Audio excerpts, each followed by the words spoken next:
Hello दोस्तों, welcome to my YouTube channel PYQ solutions. Today we are going to discuss the question paper of 10th class mathematics. तो अभी हम basic का discuss करेंगे, then we will do standard. Our first question is the distance of the point 5,4 from the origin is 5,4 का हमें distance बताना है origin से। तो ओरिजिन के जो कोऑर्डिनेट्स होते हैं वो 0,0 होते हैं, इनका हमें डिस्टेंस निकालना है। तो डिस्टेंस फार्मूला आप लोगों को पता होगा, अंडर रूट में x2 - x1 + y2 - y1 का स्क्वायर्स होते हैं।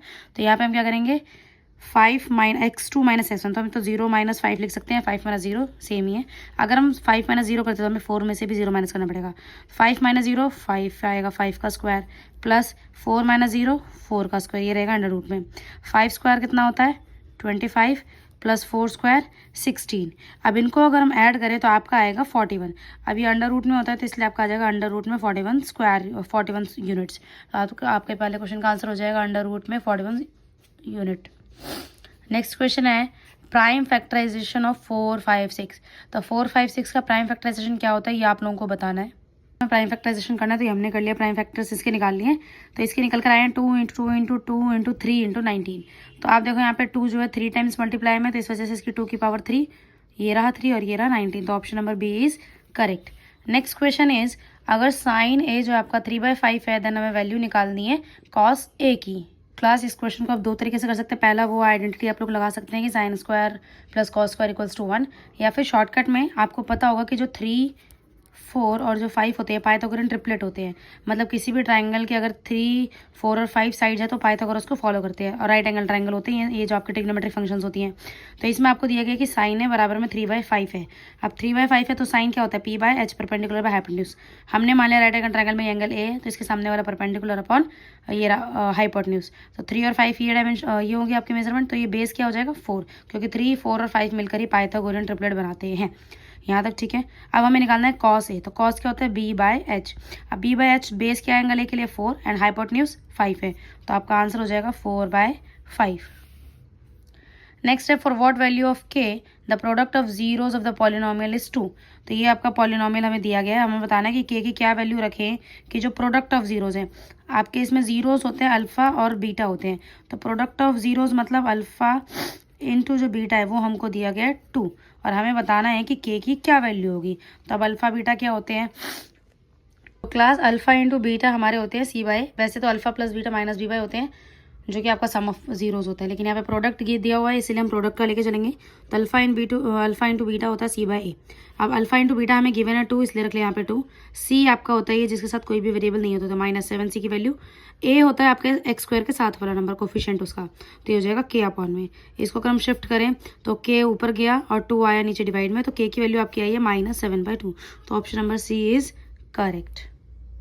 का नेक्स्ट क्वेश्चन है in the given figure triangle ABC में if DE is parallel to BC, DE is parallel to BC, then x की वैल्यू हमें निकालनी है, x ये रहा। तो ये आपका BPT थ्योरम है, बेसिक प्रोपोर्शनलिटी थ्योरम, जिसमें होता है कि अगर एक जो लाइन है ट्रायंगल के किसी एक साइड से पैरेलल है तो बाकी दोनों साइड्स को वो इक्वल प्रोपोर्शन में डिवाइड करती है। अब ये आपके NCERT का सेम क्वेश्चन है। इसमें है AD प्रोपोर्शनलिटी में ये वाला मतलब AD अपॉन DB इक्वल हो जाएगा AE अपॉन EC के। तो आप कॉमनली आप ऐसे अंदाज़ा लगा सकते हैं कि 1.5 का डबल होता है 3, तो 1 का डबल क्या हो जाएगा 2। तो ऑप्शन आपका सेकंड सही है। Your next question is in a circle of radius 21 centimetre area of semi circle will be. एक सर्कल है जिसका रेडियस में 21 सेंटीमीटर दिया गया और हमें सेमी सर्कल का एरिया निकालना है। तो नॉर्मली सर्कल का जो आपके एरिया का फॉर्मूला होता है वो होता है πr², बट सेमी सर्कल बोला गया मतलब हाफ सर्कल है, तो हम 2 से डिवाइड कर देंगे, जैसा कि आपको दिख रहा है मैंने लिखा हुआ है यहाँ पे, ये रहा πr²/2। अब इसको कैलकुलेट करेंगे तो जो डिवाइड का 2 है 1/2 मल्टीप्लाई पाई की वैल्यू एंड r²। इसको आप लोग सॉल्व करेंगे तो आपकी वैल्यू निकल कर आएगी 693। तो ऑप्शन नंबर 6 इज करेक्ट। तो class your next question is if mean and the mode of the frequency distribution is 28 and 16। तो मीन हमें 28 दिया गया एंड मोड 16, तो हमें क्या निकालना मीडियन। तो आपका एक रिलेशन होता है मीन मीडियन और मोड के बीच में, जो कि होता है mode is equals to 3 median minus 2 mean. तो मोड जो होता है 3 मीडियन और -2 मीन करेंगे तो आपको मोड निकल के आ जाता है, तीनों का रिलेशन है। मोड की वैल्यू हमें क्या है 16 हमने रख दी, मीडियन हमें फाइंड आउट करना है, एंड आपका जो मीन दिया हुआ है वो 28 दिया हुआ है, तो हमने वैल्यूज़ रख दी हैं फॉर्मूले में।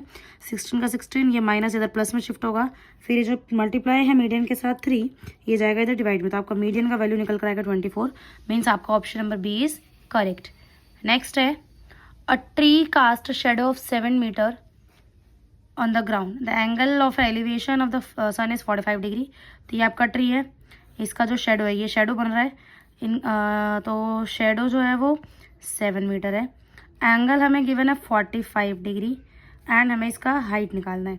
तो आप ये आपके चैप्टर 9 का क्वेश्चन है। इसमें क्या है कि आपका थीटा और थीटा दिया हुआ है, हमें एंगल दिया है, परपेंडिकुलर है एंड बेस है। तो परपेंडिकुलर बाय बेस होता है आपका tan होता है, tan 45 है हमारे पास और tan 45 is equals to P by B होता है परपेंडिकुलर बाय बेस।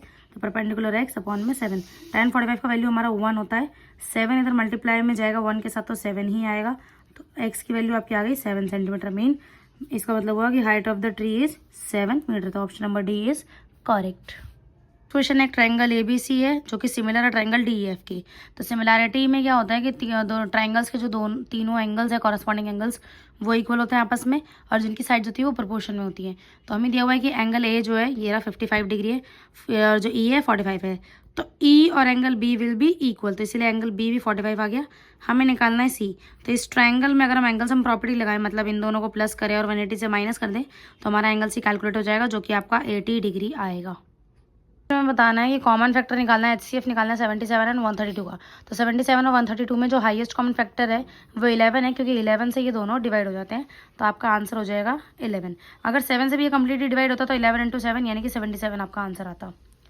नेक्स्ट है the mid point of a line segment is joining the points this and this. एक लाइन सेगमेंट है जिसका मिड पॉइंट है, mid point of the line segment joining the points. एक point आपका -3,3 and आपका 7,5। तो हमें मिड पॉइंट बताना है कि मिड पॉइंट का जो आपका क्या बोलते हैं कोऑर्डिनेट्स होंगे वो क्या आएंगे। तो पहली बात यहाँ पे लगेगा आपका सेक्शन फार्मूला जो कि होता है M1 M2 वाला। तो यहाँ पे मिड पॉइंट बोलेगा तो रेशो लेके चलेंगे हम 1 and 1। अब इसमें अगर हमें ये x की वैल्यू निकालनी है और y की वैल्यू निकालनी है तो x के लिए x1 x2 को प्लस करते हैं और 2 से डिवाइड करते हैं। 7 और 3 को प्लस करेंगे तो ये माइनस में तो माइनस होकर 4 आएगा, 4/2 2 आएगा। तो आपको ऑप्शन या तो ये होगा या ये होगा। इसके बाद y के लिए भी सेम, इन दोनों को प्लस करेंगे 2 से डिवाइड करेंगे। 5 + 3 8, 8/2 4। तो option number D is correct. Angle described by minute hand of a clock in 10 minutes. तो एक क्लॉक में 10 मिनट में यहाँ से लेकर मान लो यहाँ तक कितना एंगल बनेगा वो आप लोगों को कैलकुलेट करना है। तो हम पहले अगर ये निकाल लें कि 1 मिनट में कितना एंगल बनता है जो क्लॉक हैंड्स हैं, तो 10 मिनट में कितना बनेगी ये हम कैलकुलेट कर सकते हैं। तो जो टोटल अगर जो सुई मान लो यहाँ से घूमकर पूरा ही सर्कल कंप्लीट करती है तो पूरा सर्कल 360 डिग्री का होता है। और ये जो मिनट हैंड है, मिनट हैंड के लिए बोला गया है, तो मिनट हैंड को पूरा सर्कल कंप्लीट करने में 60 मिनट्स लगते हैं। 1 घंटा होता है ना, तो 60 मिनट्स लगते हैं। तो इसलिए हम 360 को 60 से डिवाइड कर देंगे, वी विल गेट 6 डिग्री। मतलब 1 मिनट में जो मिनट हैंड है वो 6 डिग्री एंगल बनाती है, तो 10 मिनट में 60 बनाएगी। तो option number A is correct.